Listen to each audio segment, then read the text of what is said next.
A ver, son muchos datos y por desgracia todo está ultra politizado. En el WhatsApp tengo 45,000 mentadas de madre de ambos lados.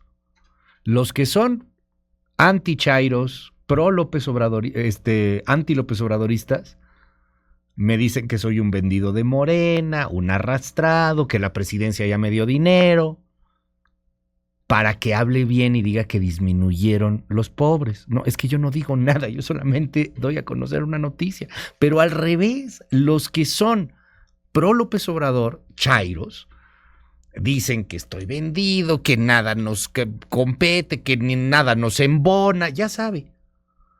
A ver, entonces, si hay alguien en este país que sabe perfectamente de lo que estamos hablando en pobreza y que además lo hace con un tiento político envidiable, con una imparcialidad envidiable para muchos, es nada menos y nada más que Gonzalo Hernández Licona, ex secretario ejecutivo del Coneval, que tengo en la línea. Gonzalo, gracias por regalarme estos minutos en MBS. ¿Cómo estás? Bonito día.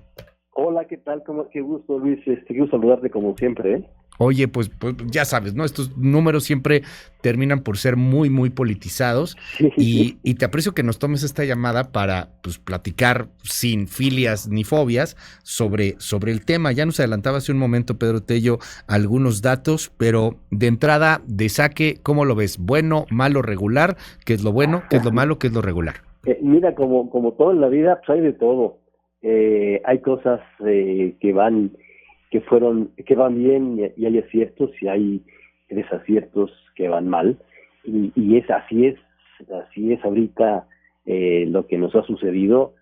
Entonces pues hay que tomarlo desde mi punto de vista, tratar de analizarlo por qué unos sí y por qué otros también, ¿no? Claro. Entonces, yo sí te diría, déjame empezar con las buenas noticias o los buenos puntos, y es que la pobreza bajó después de haber subido por la pandemia.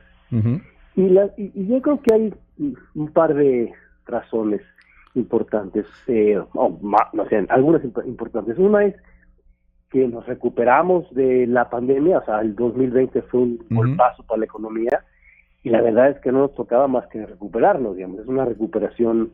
No había para dónde, o sea, ya irnos para abajo ya estaba medio pues complicado. Ya no podíamos estar peor, pues, ¿no?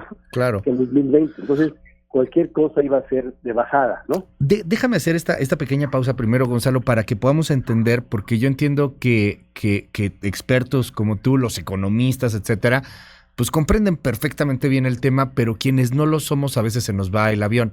¿Qué es ser pobre en este país con esta medición en particular? Sé que es complejísima la respuesta, pero para poderlo entender más o menos, ¿qué diablos es ser pobre en México? ¿Cómo Coneval nos considera o no nos considera pobres?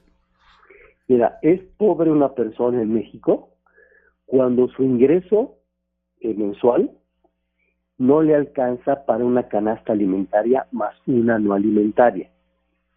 Entonces, si el ingreso es bajo y además tienes una o más carencias sociales en el ámbito educativo, de acceso a la salud, de acceso a la seguridad social, de vivienda, su calidad y sus servicios, y acceso a la alimentación. Entonces, una persona le va mal, digamos, cuando tiene poca lana, y cuando además tiene una carencia social reflejada en esos derechos sociales, ¿no? Tiene sentido. Cuando empezamos con la poca lana, que es para, no te alcanza lo que ganas para una canasta básica y una no básica, una prox, ¿cuánta lana hablamos?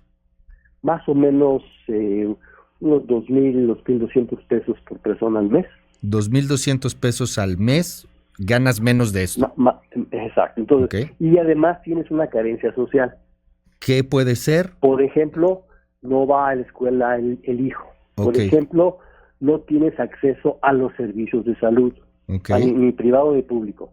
Por ejemplo, tú tienes una calidad de tu hogar en donde el piso es de tierra, el techo es de lámina, hay hacinamiento, no tienes agua entubada en tu casa, cocinas con leña y no tienes gas. Entonces, tienes una serie de carencias que directamente hay que observar. Entonces, la gente en pobreza tiene poca lana y tiene poco acceso a estos derechos mínimos sociales, ¿no? Ahora, ¿qué es el pobre extremo, esta pobreza extrema? Es llevar estas dos, tanto la lana como el acceso, todavía peor, es decir, el ingreso ya no te alcanza ni siquiera para la canasta alimentaria básica, Ouch. alrededor de 1,600 pesos por persona al mes, y tienes 3 o más carencias sociales de las que te comenté. O sea, es un niño que vive en una familia con muy poco ingreso, que no va a la escuela, que la familia no tiene acceso a servicios de salud, que la vivienda es precaria, por ejemplo, ¿no? Ok, ahora, ya con esto entendido, los datos que tenemos, pues la verdad es que creo que nada sería para presumir, no quiero ser pesimista ni nada por el estilo, pero si estamos hablando de que hoy día 46.8 millones de personas estarían ganando menos de estos 2,200 pesos al mes y tendrían de menos alguna de estas carencias, pues sí está para llorar. O sea, es un friego de gente. Estamos hablando casi la mitad del país, poquito menos de la mitad, pero con todo, qué bueno que hay buenas cosas, pero en general la fotografía, pues sí está un poquito dantesca, querido Gonzalo, perdón. O sea, todavía 36.3% de la población en pobreza.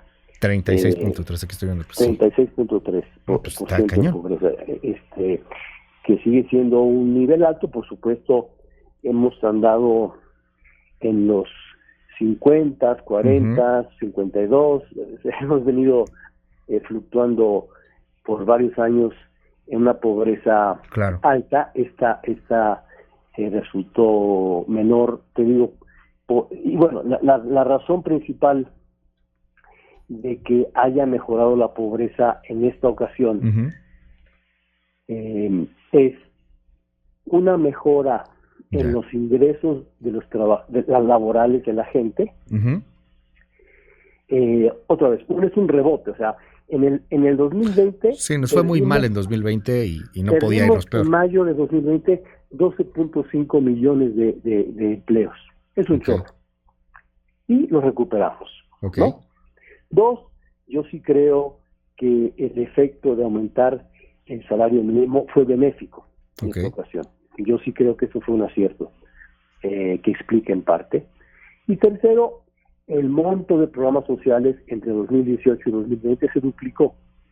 Por lo tanto, a la gente le tocó por parte del gobierno más lana y eso pues aumenta el ingreso por definición, ¿no? Claro. Estoy viendo aquí estos datos y lo que preocupa mucho, nos lo decía Pedro Tello también hace un momento, es que qué bueno de verdad que en 2018 había 51.9 millones de personas pobres y hoy hay 46.8, que solamente es el 36.3. Solamente yo lo pondría como muy delicado. A mí me sigue pareciendo un número muy alto que tantas personas estén en estas condiciones. Pero tú nos describías pobreza extrema, quien gana menos de, pongamos, 1,600 pesos y además tiene 3 o más carencias sociales, desde piso, acceso a salud, acceso a escuela, etcétera.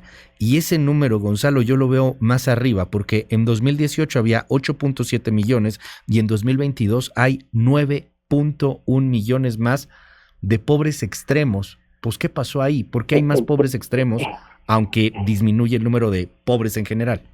Yo creo que hay 3 razones al menos. Y por eso estos datos traen buenos puntos y malos puntos.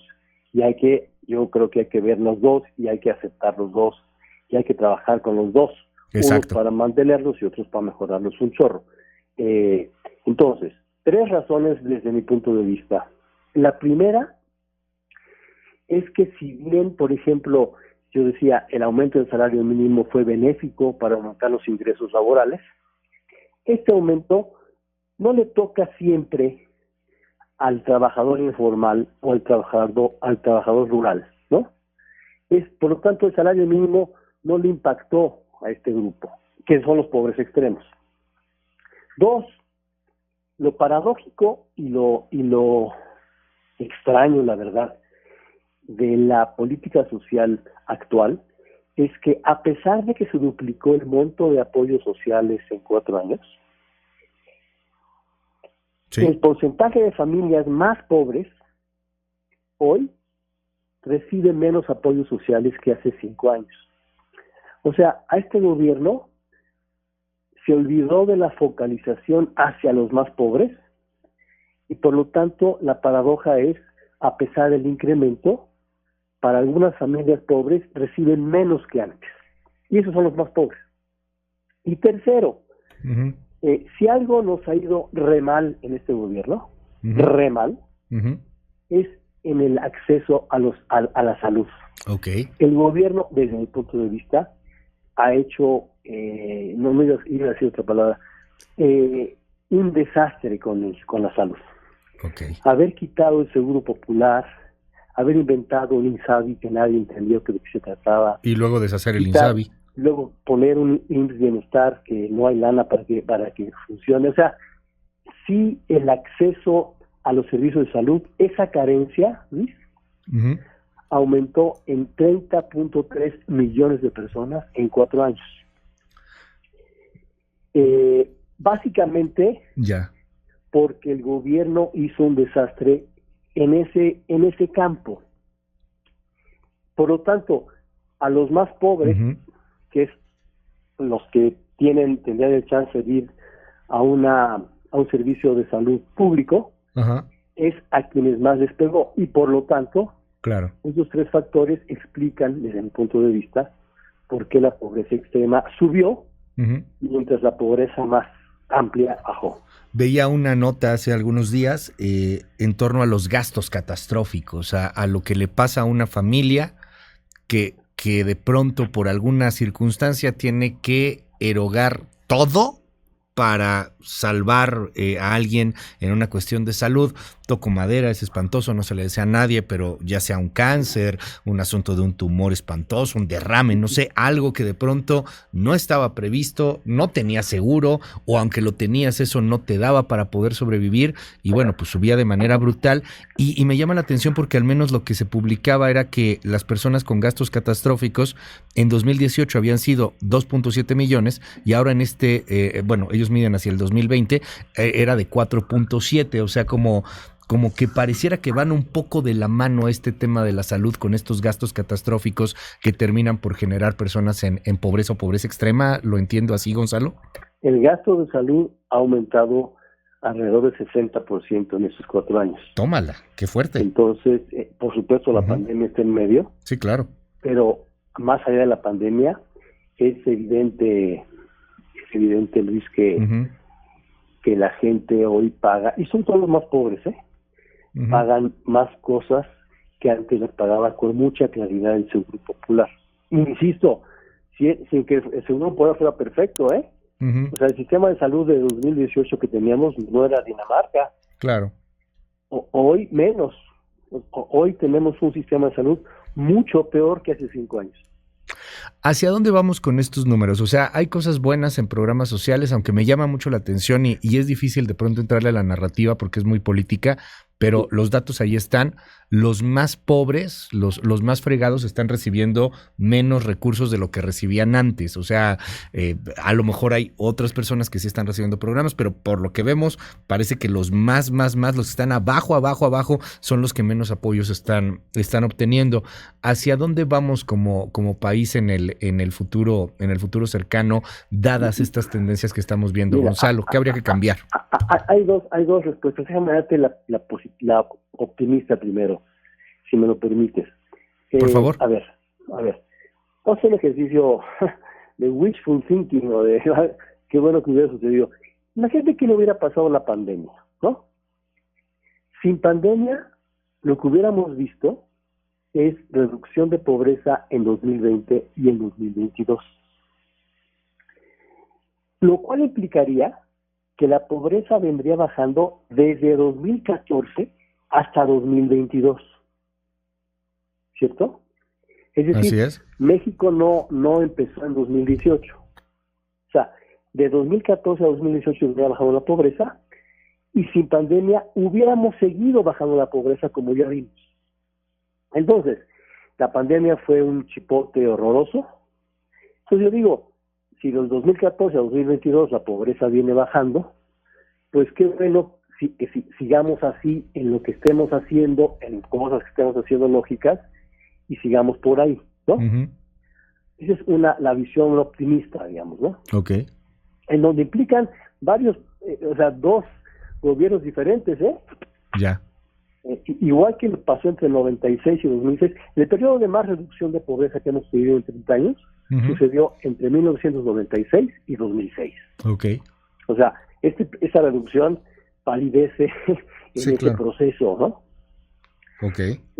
Nos hubiera pasado lo mismo sin la pandemia. Ya. Ahora, déjame decirte una cosa más complicada y menos optimista. Uh-huh. Si tú ves la gráfica de pobreza de 30 años, uh-huh, la verdad, cada vez que yo la veo, parecería que estamos fluctuando, subiendo y bajando, tanto en pobreza como en pobreza extrema, alrededor de algunos números, como el 48%, el 18% de pobreza extrema. Okay. Entonces a veces sube, y porque los gringos estornudaron en Lehman Brothers, a veces baja porque hicimos alguna cosa buena o los gringos mejoraron. Okay. Entonces, lo que yo veo en esa gráfica de largo plazo son subidas, bajadas, a veces subidas, y yo no veo, a diferencia de otros países, realmente una reducción sostenida de la pobreza. Ya. Porque, como dice Santiago Levy, el modelo del 1990 a 2022, que es el mismo, no va para mucho más, porque lo que no hemos mejorado es la productividad en estos 30 años. Y si no mejoramos la productividad del país, no podemos bajar la pobreza de manera sostenida, porque no podemos tener la posibilidad, ni siquiera con el salario mínimo incrementándose, de mejorar el país como quisiéramos. Entonces, si no arreglamos un tema complicado, pero vital, que es cómo le hacemos para ser más productivos, pues mañana, en 2 años, me tendrás en tu programa diciendo, pues mira, volvió a bajar o volvió a subir por tal cosa, y en 8 años estaré en tu programa y me diré, pues mira, ahora bajó y ahora subió, pero no de una forma sostenida. Y tú decías, los números siguen siendo altos, sí lo son. Entonces, esa es la segunda parte de la historia, en donde es menos optimista, pero a ver qué opinas. Pues vamos a seguirle dando aquí a este asunto, estos números que se están poniendo ahí sobre la mesa, querido Gonzalo, y te aprecio mucho que nos hayas regalado estos minutos aquí en MBS Noticias, a entenderlos, y seguramente vendrán muchísimas reacciones en los próximos días, pues a verlas con tiento, las que son políticas, porque esas a final de cuentas pues responden a un interés. Ahí están los números y se trata de saberlos para poderlos mejorar. Gonzalo Hernández Licona, gracias por estos minutos. Un abrazo, suerte. Va de vuelta. A ver, me quedo aquí con varios datos y le aprecio mucho a Gonzalo que nos lo explique de esta forma. Nomás para que nos demos una idea, así sencillito, en este país hay 46.8 millones de personas que ganan menos de 2,200 pesos al mes. Más o menos, pongamos una idea, por ahí. Está cañón, ¿no? O sea, no hay mucho que celebrar, qué bueno que bajaron, pero al mismo tiempo subieron las 9.1 millones de personas que andan abajito de los 1,600 pesos al mes. Está cañón. Está cañón.